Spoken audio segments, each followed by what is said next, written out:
little history lesson about Syria especially. We're going to also have a little look at the origin of Russia.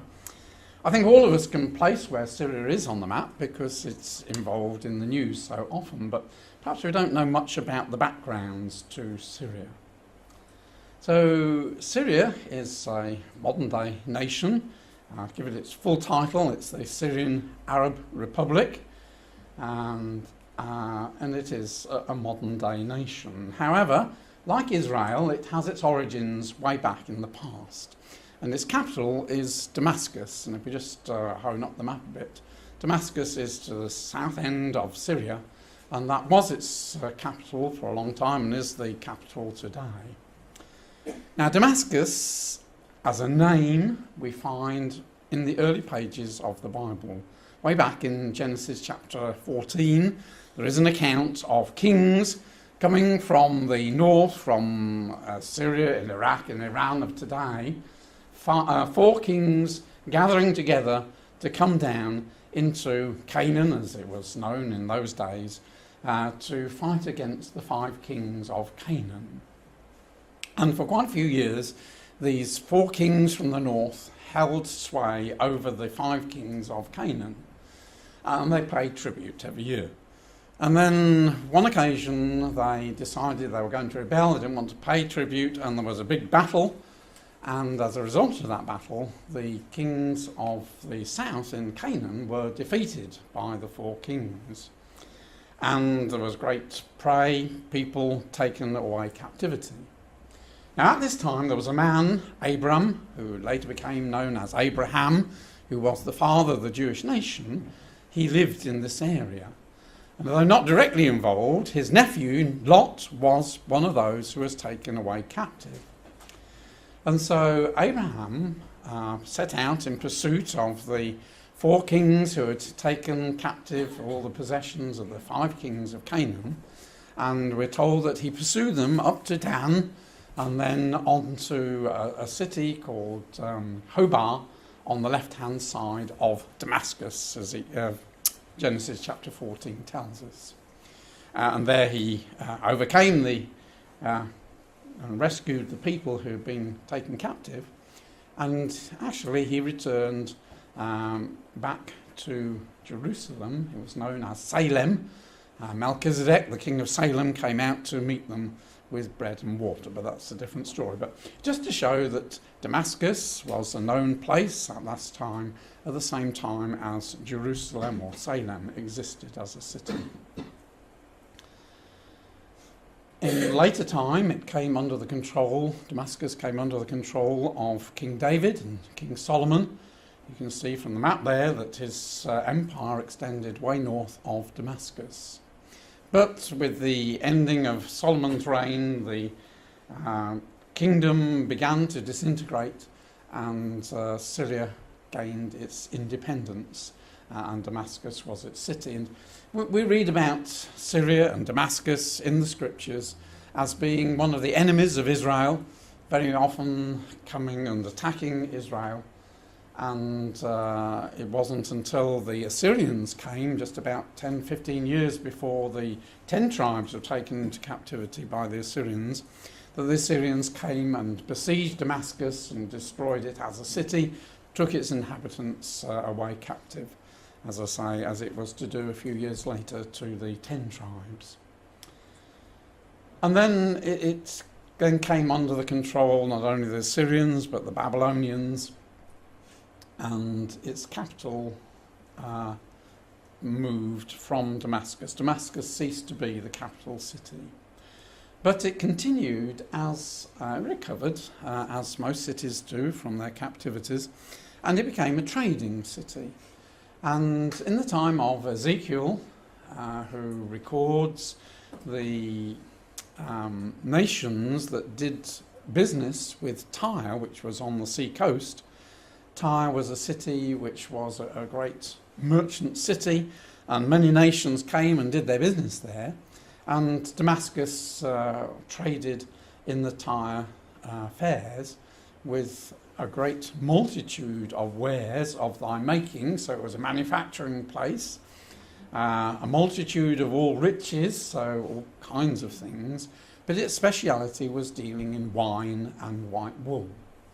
So there was Damascus as a prospering city. I say in later times its capital moved to Antioch under the Greek Empire, under the Seleucid Empire. And Antioch features again in the Bible. This was where Paul set sail from when he went on his missionary journeys. As also Damascus features in the New Testament, because it was Saul, who became later the Apostle Paul, who had his great revelation on his journey to Damascus, where he saw that blinding light and his eyes were opened that Jesus was indeed alive and was in control of affairs, and he had his great calling. Antioch exists as ruins today. It's actually in part of Syria. When at the end of World War I and this was all divided up, Syria had the coloured portion on that map, and Antakya, which is the modern Antioch, the ruins of Antioch lie alongside it, is actually in Syria, in Turkey, rather than in Syria. And Syria would very much like it back, and maybe in all the battles that's taking place at the moment, this area will be taken from Turkey and restored back to Syria, but that's a bit of the by. So back to history. So after the Greek Empire, the Seleucid Empire, the Romans came along, and Syria became, like Judea, a province of the Roman Empire. And later on, when the Roman Empire was divided into East and West, it became under what was known as the Byzantine Empire, the Eastern Empire. It became a province of that. And then subsequently, Muhammad comes along, conquers the area, comes under control of Muhammad. Christians come along and have crusades, and Syria becomes part of the Crusade Empire. A very mixed history for the land of Syria until we come to about the time of 1453, when Constantinople fell to the Ottoman rule. And a few years later, in 1516, it came under control of the Ottoman Empire. The Ottoman Empire continued to expand. This is a map showing it as its greatest extent, about 150 years after Syria came under its control. And then from 1683, the Ottoman Empire slowly shrank. But Syria was always part of it. And when we come to the beginning of World War I, the Ottoman Empire had shrunk to the yellow portions on the map there, including Syria. And as a result of World War I, with the actions of the British and the Anzac forces and the French, the whole region was freed from the Ottoman rule, and Turkey was pushed back to where Turkey is today. The Ottoman Empire came to an end, and the state of Turkey was established in 1923 after the World War I. And following World War I, Britain and France carved up the area. The French had control of Syria, and the British had control of what was to become Jordan and Israel. So it wasn't until 1946 that Syria became independent and became the Arab Republic. 1946, and then 2 years later, same year, Jordan became independent. 2 years later, Israel became independent.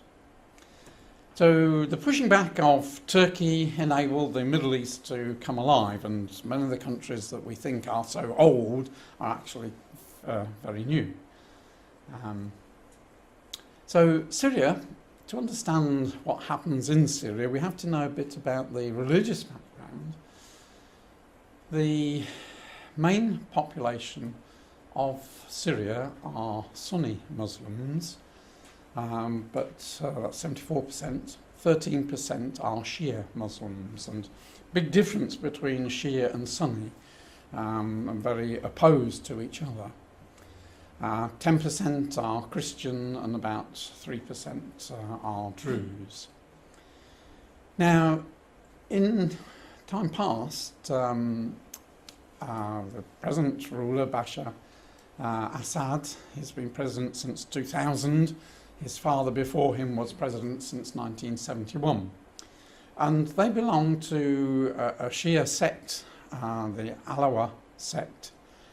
And under their rule, there was comparative stability between the different factions of the Muslim rule, as also between the Christians. Under Assad and under his father, the Christians enjoyed a fairly easy existence. They were tolerated.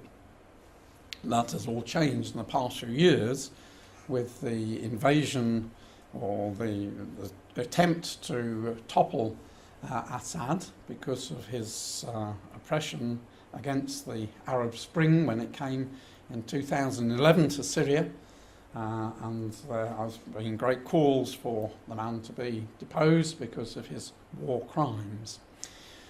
Well, because of opposition to Assad, many other rebel groups, as they're termed, are in Syria. And they are Muslim in the main and are very opposed to Christians, and the Christians have had to flee. And very largely the immigrants that we see coming into Europe are Christians from this problems in Syria. Great streams, hordes of people have come out of Syria into what they seek to find freedom in Europe. And really, Brexit was largely the pressure that this immigration from this region into Europe caused pressure upon the British people to say, enough's enough, we can't stand the increase in numbers of migrants into this country. And their desire to have secure borders did lead to an element of the vote for Brexit. At the moment, there is comparative peace for Damascus. That seems to have settled down, and most of the warfare is up in the north as America and Russia are seeking to deal with the ISIS, which you can see the coloured region on the maps there, and their two headquarters, Raqqa and Mosul. And at the moment, there is great battles taking place in those two regions to try and break the power of ISIS in Syria and in Iraq. So that's the background to Syria, and gives us a clue as to why Russia is so involved in Syria.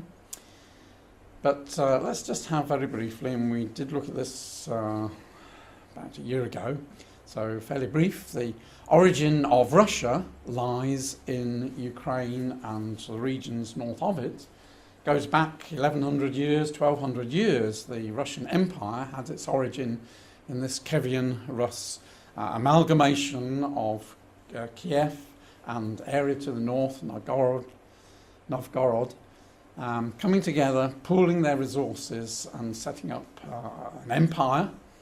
And the Soviet writers, this was written obviously before the fall of the Soviet, but the Soviet historians look on Igor, who was 913, the ruler in 913, as the true beginning of the Russian princely line. So the Russians see this empire that arose back 1100 years ago as the beginnings of the Russian Empire.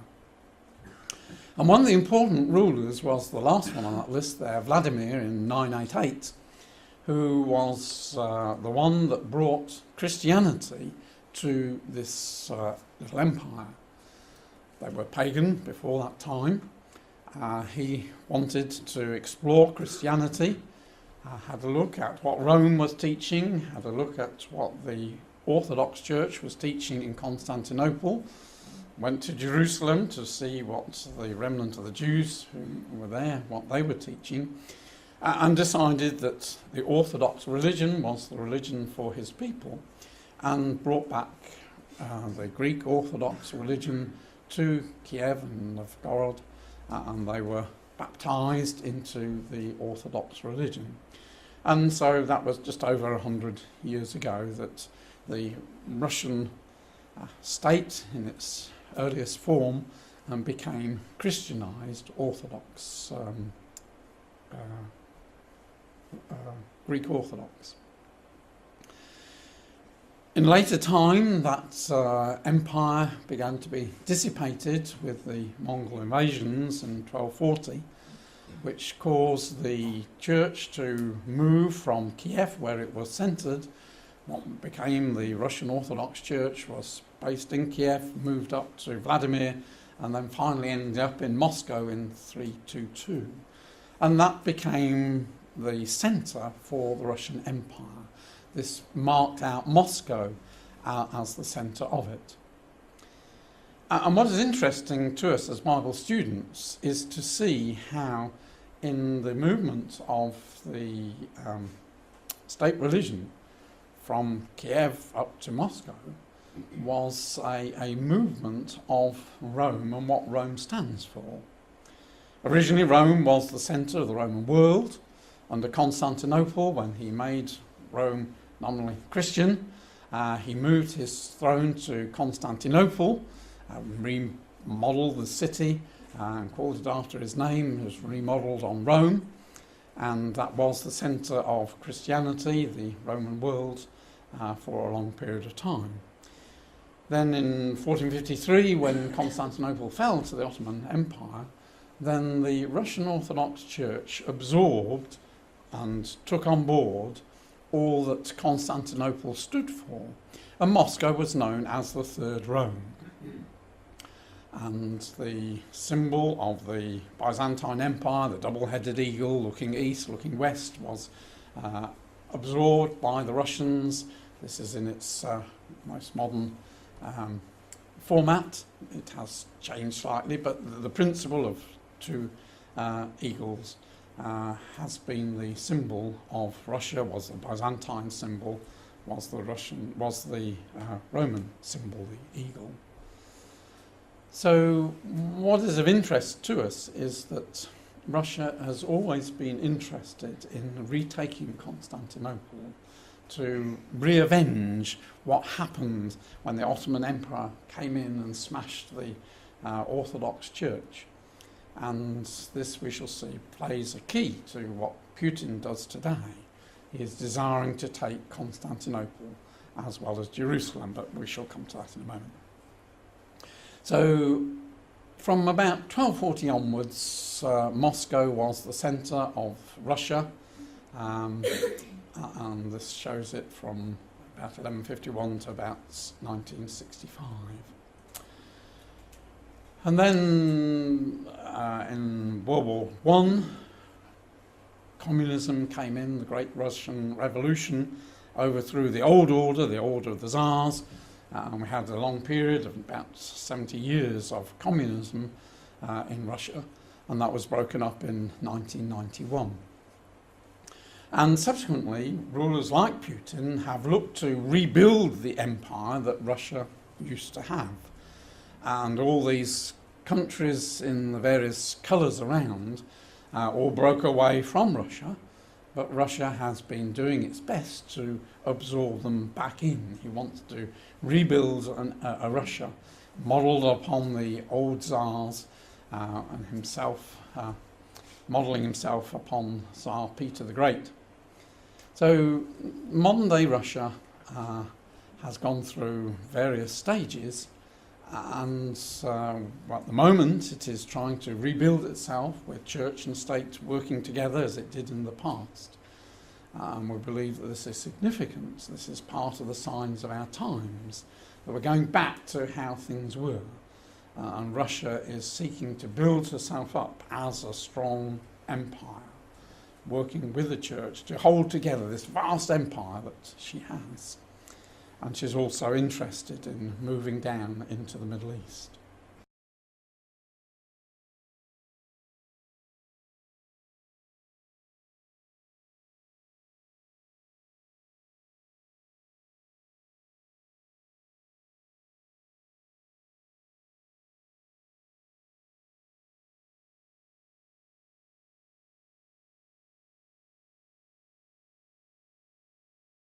BibleTruthandProphecy.com is a worldwide collaboration by Christadelphians to help promote the understanding of God's Word to those who are seeking the truth about the human condition and God's plan and purpose with this earth and with mankind upon it. Bible Truth and Prophecy is part of a wider set of online resources provided by Christadelphianvideo.org for establishing just how far removed the true Christian teaching of the first century apostles is from that taught by mainstream Christendom today. BibleTruthandProphecy.com is very much a standalone website, but benefits from our vast network of sites and resources and social media. Here are just a few of the things that BibleTruthandProphecy.com offers. We have a good number of written articles supplied to us from brothers from all over the globe. These deal with first principle issues, creation versus evolution, the inspiration of the Bible, and so much more. We have a whole section of video study series. These are studies that have been posted onto our YouTube channel, but because of the difficulty of the search feature within YouTube, we have chosen to host on Bible Truth and Prophecy. So now every video you search for within the site, you can be guaranteed that it will be of a Christadelphian nature. We also have a preaching video section where any ecclesia is invited to download and use or embed these videos within their own ecclesial websites. We also have an exhortation service where we produce 2 or 3 exhortations per week, which we then circulate to brethren and sisters in isolation. We also have an ever-growing list of approved Christadelphian sites. We also have a page of live news feeds, so you can keep up to date with all the breaking news as it happens. We also have a section for the daily readings. Each day at around midnight we publish all 3 of the daily readings, and then later on in the day we publish thought for the days, often based on all 3 portions of the daily readings. Within each daily reading post there is also a link to enable you to have the Bible chapter read to you directly. We also feature Bible in the News videos which we have produced from the Bible in the News website. We also feature Brother Don Pierce's milestone snippets, which come out approximately 3 times a week. We also feature Andy Walton's weekly World Watch and other commentaries and analysis from other brethren on world news events. You can also subscribe to the blog and be notified of posts as they happen in real time, and also subscribe to the weekly newsletter which is provided by Christadelphianvideo.org. Every page and post on the site has the facility to be able to leave a comment or make an observation, so please take advantage of this and let us know what you think of the site.